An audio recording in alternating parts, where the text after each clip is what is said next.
प्रभु पुण्यतिथि के अवसर पर राजोपचार पुराण सेवा के अंतर्गत हम प्रभु चरित्र के लिए अत्यंत एक प्रसिद्ध आख्यान का अवलोकन करने जा रहे हैं। प्रभु चरित्र में उल्लिखित यह घटना अत्यंत प्रसिद्ध ऐसी घटना है। गुजरात का एक भाटिया व्यापारी था जो अपने व्यापार के विक्रय के माल को जहाज में लादकर समुद्र मार्ग से बंबई से गुजरात का प्रवास कर रहा था। बंबई से गुजरात जाना था और कैसे जा रहा था? समुद्र मार्ग से जहाज में अपने माल को लादकर वो प्रवास कर रहा था। गुजरात में एक अत्यंत प्रसिद्ध बंदरगाह है, तटीय नगरी है, उसका नाम है पोरबंदर। तो उसका जहाज जो है बंबई से पोरबंदर जाने वाला था। उस जहाज में उस भाटिया व्यापारी के अतिरिक्त उसके नौकर, उसके कुछ सहायक सहकारी, 4-5 मित्र और अन्य 10-15 यात्री भी प्रवास कर रहे थे। वो बंबई से निकला, 3-4 दिन की वह यात्रा थी। समुद्र में प्रवास करता हुआ आगे बढ़ा। अब जैसे ही वो गुजरात के तट के निकट पहुंचने ही वाला था, तभी बीच समुद्र में अचानक मौसम खराब हो गया और एक बहुत भयानक तेज तूफान वहां आ गया और उसका जहाज जो है वह तूफानी हवाओं की चपेट में बुरी तरह फंस गया।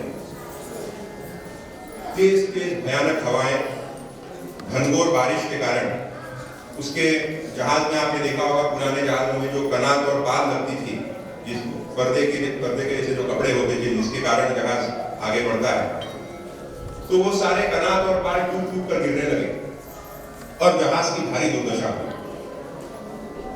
आसमान में काले काले घनघोर बादलों की वजह से सर्वत्र अंधेरा छाया हुआ। बड़ी भयानक परिस्थिति थी। ऊंची ऊंची लहरें आकर उसकी जहाज से टकरा रही और उन लहरों के कारण जहाज के अंदर भी अब पानी भरने लग गया और जहाज लगभग डूबने ही वाला था।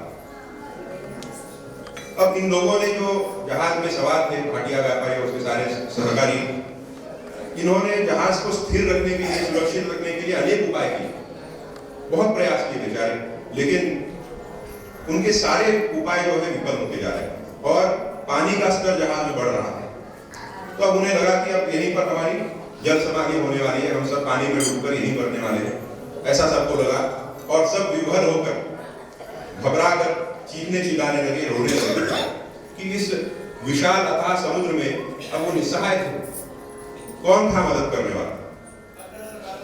तो तभी उनमें से जो यात्री थे 10-12, उनमें से एक यात्री ने भाटिया से जाकर कहा कि मैंने सुना है कि हैदराबाद के निकट एक बहुत चमत्कारी कोई महापुरुष रहते हैं और उनकी ख्याति ऐसी है कि संकट के समय जब उनका स्मरण किया जाता है तो अत्यंत तुरंत संकट का निवारण करके वो अपने भक्त की रक्षा करते हैं और उनका नाम है माणिक प्रभु महाराज। हैदराबाद के निकट वो उनका वास्तव में करते हैं समय। तो अब जैसे कहते हैं डूबते को तिनके का सहारा, उनके तो सारे प्रयास विफल हो गए थे, क्या था उनके पास? तो भाटिया ने सोचा अब ये आखिरी एक जरिया बचा है, देखते हैं, कोशिश करके देखते हैं, नाम लेके देखता हूं, उनसे प्रार्थना करके देखता हूं। तो भाटिया जो है जोर जोर से प्रभु महाराज का नाम लेकर वहां चीखने चिल्लाने लगा, पुकारने लगा उस जहाज में, समुद्र में। न भाटिया प्रभु को जानता था, न उसने कभी वो नाम सुना था, पहली बार वो सुन रहा था माणिक प्रभु महाराज का नाम। तो जोर जोर से, अत्यंत आर्द्रता से, उत्कंठा से, विभोर होकर, व्याकुलता से प्रभु का नाम लेने लगा। मी बुड़तो भव सागर, मी बुड़तो ये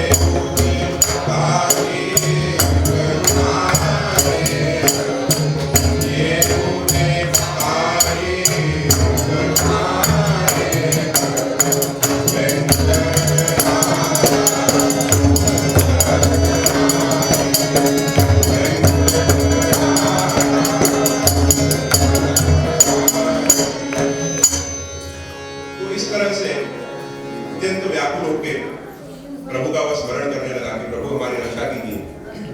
और मन ही मन उसने ये संकल्प भी कर डाला कि व्यापारी था तो अपने स्वभाव के अनुसार उसने मन्नत की प्रभु से कि इस जहाज में जितना माल लदा हुआ है उस माल की कीमत की आधी रकम मैं आपके चरणों में समर्पित कर दूंगा, आप हमें बता दीजिए। सौदा किया उसने। लेकिन जो भी वो उसके अंदर उत्कंठा थी, भक्ति थी, भाव था, ऐसी मन्नत उसने की और फिर प्रभु महाराज का स्मरण करने लगा। कुछ ही क्षणों में अचानक थोड़ी ही देर में जहाज जो है वो अत्यंत स्थिर पत्थर की तरह हो गया पानी में। ना आगे जा रहा था, ना पीछे आ रहा था, ना हिल रहा था, ना डूब रहा था। उस तूफान के बावजूद, तेज हवाओं के बावजूद, मौसम इतना खराब था, लहरें आकर टकरा रही थी जहां से, लेकिन जहाज जो है बिल्कुल पत्थर की तरह स्थिर पानी में। सब चकित हो गए कि ये कैसे संभव है? अब तक तो जो है ये हिडोले खा रहा था जहाज, बिल्कुल स्थिर कैसे हो गया? जा सत्ते वायु मिरवे भय कंपे सूर्य उगमे इंद्राग्नि मृत्यु धारे रौद्राभा उग्रतमति दृढ़भूता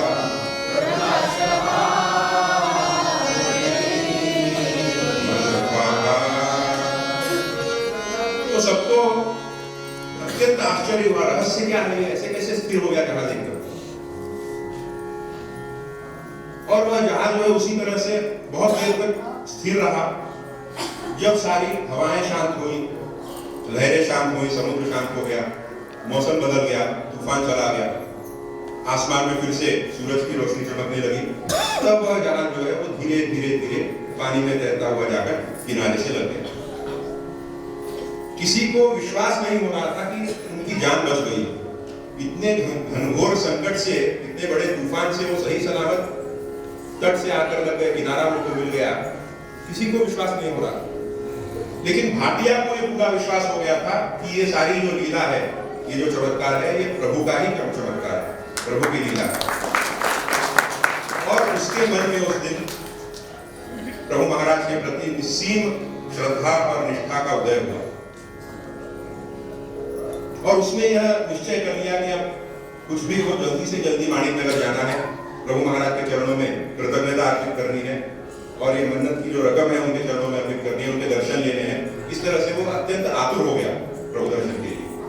उसने योजना बनाई और एक दिन सारी तैयारी करके बैलगाड़ियों में वो सारा जो धन था उसको लादकर वो माणिकनगर के लिए निकल पड़ा।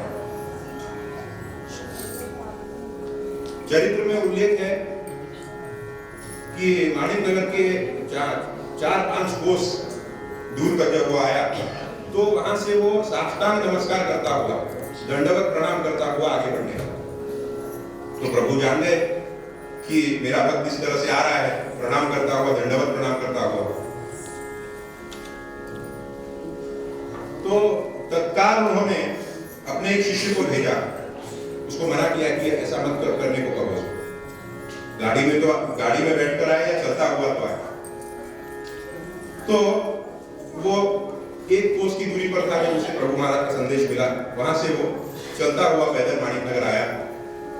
प्रभु महाराज के दर्शन पाकर अत्यंत आनंदित हुआ, धन्य हुआ और वो सारी मन्नत की जो रकम थी, जो धन था उसके साथ, वो प्रभु महाराज के चरणों में उसने समर्पित किया और वहां पर बैठा। प्रभु महाराज ने भाटिया की तरफ देखा और मुस्कुराकर बोले कि भाटिया जी, आपने अपना वादा तो पूरा कर दिया है, लेकिन अभी भी आपने जो वादा किया था उस अनुसार इस धन में 22 रुपए कम है। वो पानी पानी हो गया लज्जा से, इतने भरे दरबार में 22 रुपए कम पड़ गए। तो वो शर्मा गया बेचारा और हड़बड़ी में उसने सारे पैसे गिने और एक और बार गिने, तो उस समय वाकई में 22 रुपए कम थे। सब चकित हो गए सारे लोग, ऐसे कैसे प्रभु को पता चल गया 22 रुपए कम है? प्रभु तो सर्वज्ञ है, उनको बड़ी बात नहीं है पता करना। लेकिन कुछ लोगों के मन में साहजिक है, ये स्वाभाविक है, शंका उठ सकती है, संदेह उठ सकता है कि इतने लाखों रुपए लाकर उसने जमा किए वहां पर, इतना सारा धन, हजारों लाखों रुपए वहां पर थे, और प्रभु जो है 22 रुपए के पीछे क्यों पड़ गए? क्या 22 रुपए केवल कम पड़ गए थे प्रभु को? क्या उनको 22 रुपए का मोह था, 22 रुपए का लोभ था? तो उसका ऐसा है रहस्य कि प्रभु महाराज जो है वो नीति के, नियमों के और अनुशासन के बहुत कड़क, अत्यंत पक्के हैं। और प्रभु नियमों के पक्के हैं, इसीलिए आज ये सृष्टि का चक्र, काल का चक्र, प्रकृति का चक्र, कर्मों का चक्र, ये सब व्यवस्थित रीति से चल रहा है। सोमवार के बाद गुरुवार नहीं आता, मंगलवार ही आता है। आम के वृक्ष में जाम के फल नहीं लगते, आम के ही फल लगते हैं। मैं जब भोजन करता हूं तो मुझे ही तृप्ति होती है। ऊपर से कुछ गिरता है तो नीचे ही आता है, ऊपर नहीं जाता। ये सारे नियम है, विधि है।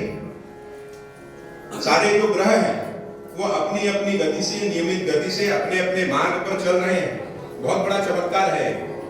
हम लोग क्या फॉर ग्रांटेड ले लेते हैं कि हाँ हो रहा है ये, तो इसमें कौन सी बड़ी बात है।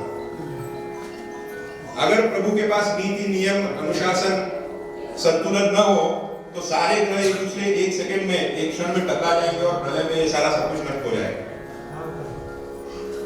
तो बात यह है कि प्रभु जो है नियमों के बिल्कुल पक्के हैं, क्योंकि उनको ये सब चलाना है। और दूसरी बात यह है कि प्रभु हिसाब के बहुत पक्के हैं। जो उनका है उसको वो लेकर ही रहते हैं, उसको नहीं छोड़ते। और जो उनका नहीं है उसको कदापि ग्रहण नहीं करते।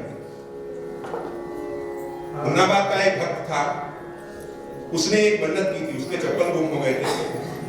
तो उसने मन्नत की थी कि प्रभु अगर मेरे चप्पल मिल गए तो मैं गुरुवार के दिन आकर एक दबड़ी की शक्कर आपको अर्पित करूंगा। दबड़ी की शक्कर मतलब इतनी इतनी सी होती है, बहुत कम। तो उसके चप्पल प्रभु कृपा से मिल गए। अब वो बाजार गया, एक दबड़ी की शक्कर लेकर माणिक नगर के लिए निकला। रास्ते में उसको ख्याल आया कि एक दबड़ी की शक्कर मैं लेकर जाऊंगा तो लोग हंसेंगे मेरे ऊपर।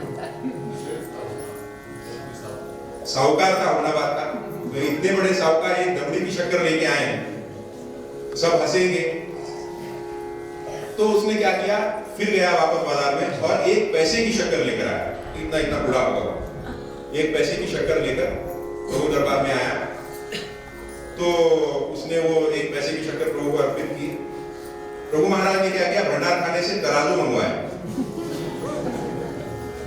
तराजू मंगवाकर उस शक्कर को तौलकर केवल एक दबड़ी की शक्कर ली और बाकी शक्कर उसको वापस कर। ये मैं आपको इसलिए बता रहा हूं, ये प्रभु महाराज की नीति प्रियता, नियम प्रियता का ये द्योतक है, उसका परिचय देता है। इसलिए एक और बात, निजाम ने, हैदराबाद के निजाम में 60,000 की जागीर प्रभु महाराज को अर्पित की। प्रभु ने कहा कि मैं ये जागीर लेकर क्या करूंगा, मेरे पास तो पहले से करोड़ों की जागीर पड़ी हुई है, और मुझे जागीर देने वाला तू कौन होता है? मुझे जागीर देने वाला तू कौन है? मेरे पास तो पहले से करोड़ों की, लाखों की जागीर है। मैं जिधर नजर घुमाऊं उधर मेरी ही जागीर है। अगर तुझे कुछ चाहिए तो तू आकर मांग कर ले। उन्होंने स्वीकार नहीं किया, वापस लौटा दिया उसको। तो प्रभु को मोह नहीं है धन का, लोभ नहीं है, लेकिन जो उनका है उसको वो प्राप्त करते ही हिसाब के पक्के हैं। तो भाटिया ने जल्दबाजी में वो उसने गिना तो उसको पता चला कि सचमुच 22 रुपए कम है। 22 रुपए उसने अर्पित किए और प्रभु चरणों में नतमस्तक हुआ, अत्यंत धन्य हुआ, कृतज्ञ हुआ। और उसके बाद कई दिनों तक माणिक नगर में उसका वास्तव्य रहा। तो उस वास्तव्य के दौरान प्रभु के एक भक्त थे, शिष्य थे, फकीर थे, उनका नाम था दिलावर अली शाह। तो दिलावर अली शाह से उनकी मुलाकात हुई। किसकी? भाटिया व्यापारी। तो दिलावर अली शाह ने बताया कि भाटिया जी, जिस दिन आप समुद्री संकट में फंसे हुए थे वहां पर अपने जहाज पर, उस दिन हम यहाँ प्रभु के सामने बैठे हुए थे दरबार में। पता नहीं क्या हो गया, अचानक प्रभु ने अपने हाथ ऊपर उठा दिए। अपने आसन पर बैठे बैठे अपने हाथ ऊपर उठाए और ऐसे उठा कर रखा था मानो किसी भारी भरकम वस्तु को प्रभु महाराज ने पकड़ रखा। बहुत देर तक प्रभु ऐसे ही बैठे रहे। सारे कपड़े उनके भीग गए, उनके बदन से पानी की धाराएं बह रही थी, खारे पानी की धाराएं बह रही थी, और उसी मुद्रा में प्रभु बैठे रहे बहुत देर तक। बाद में अचानक उन्होंने अपने हाथ नीचे कर लिए और सहज मुद्रा में जैसे थे पहले वैसे बैठे। हम समझ नहीं पाए कि ये क्या मांग रहा है, प्रभु ने ऐसा क्यों किया, और ऐसे कैसे प्रभु के सारे कपड़े भीग गए, क्या पकड़ रखा था उन्होंने आसमान में। लेकिन आज जब तुम आकर बता रहे हो तब हमें पता चल रहा है कि उस दिन तुम्हारी जहाज को प्रभु ने उठाकर रखा था, और इस वजह से आज तुम यहाँ पर खड़े हो, तुम्हारे प्राणों की रक्षा हुई है। ये सुनकर भाटिया अत्यंत कृतज्ञ हुआ, धन्य हुआ, और प्रभु के प्रति सदा के लिए वो प्रभु का ऋणी होकर रहा।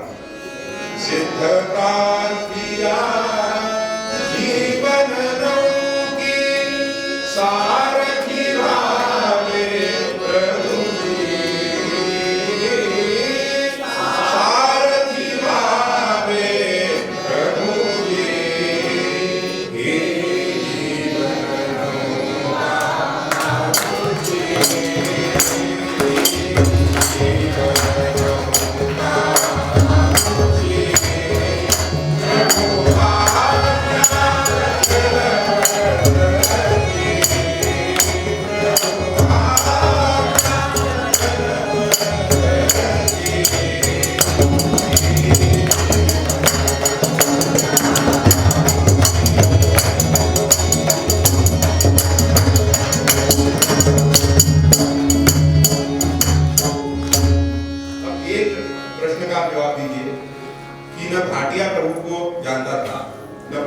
भाटिया से परिचित थे, तो फिर भाटिया की आवाज, प्रभु ने भाटिया की पुकार, एक अनजान व्यक्ति की पुकार कैसे सुनी? न कोई परिचय, न वो भक्त था, कभी न माणिक नगर आता था, तो ऐसे कैसे प्रभु ने उसकी रक्षा कर दी? जान न पहचान, अनजान व्यक्ति। इसके दो कारण हैं। पहला कारण ये कि ईश्वर सर्वभूतानां हृदयेषु तिष्ठति भावयन् सर्वभूतानि यंत्रारूढ़ानि मायया। प्रभु जो है वो सर्वेश्वर, सर्वज्ञ, सर्वांतर्यामी ईश्वर है। उनको किसी जान पहचान की या किसी इंफॉर्मेशन की आवश्यकता नहीं है, वो पहले से सब जानते हैं। सभी भूतों को यंत्रवत वे चला रहे हैं, सबके अंदर बसे हुए हैं, तो इसलिए उन्हें अलग से बताने की आवश्यकता नहीं कि कौन उनका भक्त कहां पर दुविधा में, मुश्किल में, संकट में फंसा हुआ है। और दूसरा कारण ये कि न देवो विद्यते काष्ठे न पाषाणे न मृण्मये भावेषु विद्यते देवः तस्मात् भावो ही कारण। प्रभु महाराज कृपा करने से पहले ये नहीं देखते कि आपका नाम क्या है, आपका पता क्या है, आप जान पहचान वाले हैं या अनजान हैं, आपका रंग रूप क्या है, आपकी जाति क्या है, आपका गोत्र क्या है, आपका आधार कार्ड नंबर क्या है, आपके पास पासपोर्ट है या नहीं, ये सब प्रभु नहीं देखते। क्या देखते हैं? केवल एक ही चीज को देखते हैं, माणिक प्रभु भावाचा भुकेला, माणिक प्रभु भावाचा भुकेला, माणिक ननये आयत आवे, माणिक ननये आयत आवे, ओ माणिक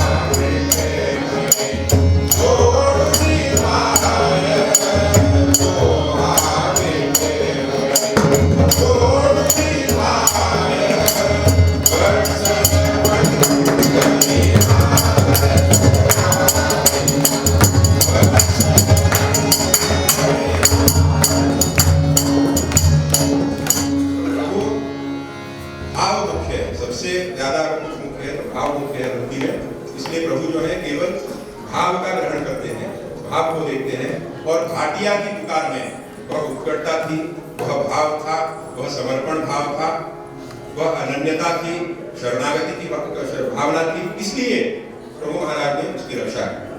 आज गीता जयंती है, भगवान ने भी गीता में कहा है, अनन्याश्चिन्तयन्तो मां ये जना पर्युपासते तेषां नित्याभियुक्ता योगक्षेम